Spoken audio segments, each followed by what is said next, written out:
Et est-ce que l'enseignement à distance est plus classique et plus flexible que l'enseignement classique? À mon avis, oui. Parce que pour le temps, on gère notre temps beaucoup mieux quand on est dans un système éducatif à distance que dans un système traditionnel. Est-ce que l'intégration de l'enseignement à distance dans les universités, dans les écoles peut faire peur aux professeurs? Est-ce que déjà elle peut se faire? Elle peut se faire, mais il faut mettre en relief que les anciens, les professeurs, les classiques, doivent jouer un rôle très important dans cette intégration même. Il faut leur expliquer et leur rassurer que leur expérience est mise en valeur. Il faut les appeler en tant que consultants ou conseillers pour des projets d'enseignement à distance. Même s'ils ne vont pas le travailler, même si ce professeur ne peut pas être un jour un tuteur d'enseignement en ligne. Mais il faut le rassurer que la pédagogie, c'est accumulative. Je ne vais pas aujourd'hui démarrer de zéro. Non, je dois utiliser toutes les théories pédagogiques classiques pour en ajouter, en profiter et créer un nouveau système techno-pédagogique. La pédagogie, on a des théories pédagogiques à respecter, on a des professeurs à respecter, on peut pas, il faut respecter leurs compétences, leur expérience, il faut en profiter. Mais ils doivent aussi avoir des compétences dans le domaine de la technologie, chose que peut-être un nombre d'entre eux n'ont pas aujourd'hui. Un nombre, excusez-moi? D'entre eux, les enseignants n'ont pas aujourd'hui.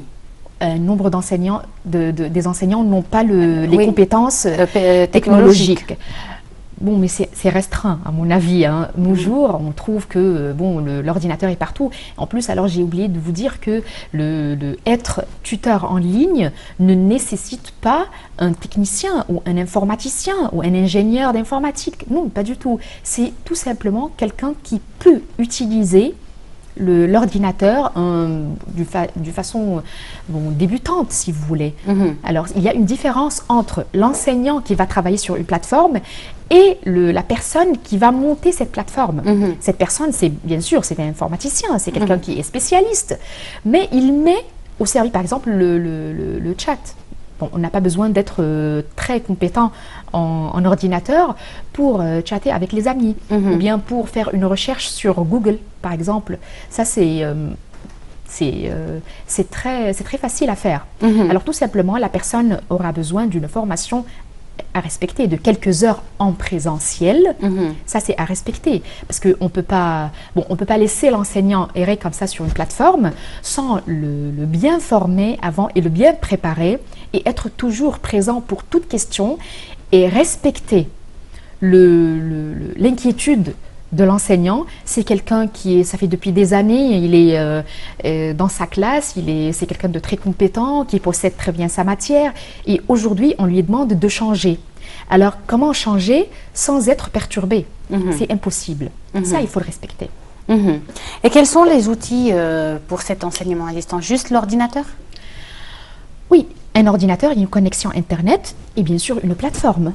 Cette plateforme ne sort pas du tout des outils classiques dont on a besoin dans un enseignement classique. Par exemple, le tableau blanc.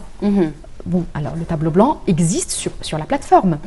Les endroits pour les discussions entre les amis. Alors on n'a pas une buvette pour que les collègues parlent sur un café, mais on a un forum de discussion en ligne. Ils peuvent discuter soit en synchrone, soit en asynchrone. En synchrone, c'est-à-dire en même temps. Alors, je donne un rendez-vous, une date, une heure à mon collègue. On va discuter un tel sujet à 8 heures, par exemple. Alors, il vient et on est là, c'est instantané. Ce sont des messages instantanés. Ou bien en asynchrone, c'est-à-dire que je lui laisse un message et quand il sera libre, il va venir et répondre et commenter mon message. Alors, ce système facilite la gestion de notre temps. Parce que, aujourd'hui, on trouve pas mal de gens qui ont besoin de travailler à côté des études. On n'est pas tous libérés, surtout pour les hautes études. Docteur Amal Amir, le temps file très vite, on est presque arrivé à la fin de l'émission, mais je voudrais vous demander avant de terminer, les personnes qui voudraient faire une formation à distance, où se diriger? Alors dans nos universités, si on parlait d'Égypte,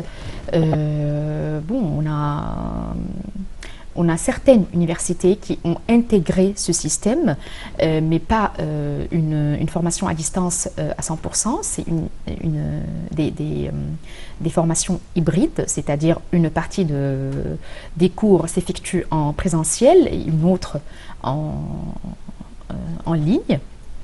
Pour l'étranger, bon, ça c'est très facile à trouver. Si on veut par exemple faire un master ou un doctorat même en ligne, ça existe et on a les coordonnées. Par exemple, bon, si on parle du monde francophone, il y a l'AEF qui finance pas mal de masters et de doctorats qui s'effectuent en ligne. Et il y a les universités en Europe et aux États-Unis qui maintenant valident ce système. Et bon, il n'y a pas de différence entre quelqu'un qui a eu son master en ligne et l'autre qui l'a eu en présentiel. Pas du tout, c'est le même diplôme. C'est pas moins valorisant. Non, pas du tout, hein, c'est le même diplôme. Je vous remercie beaucoup de nous avoir honorés ce soir.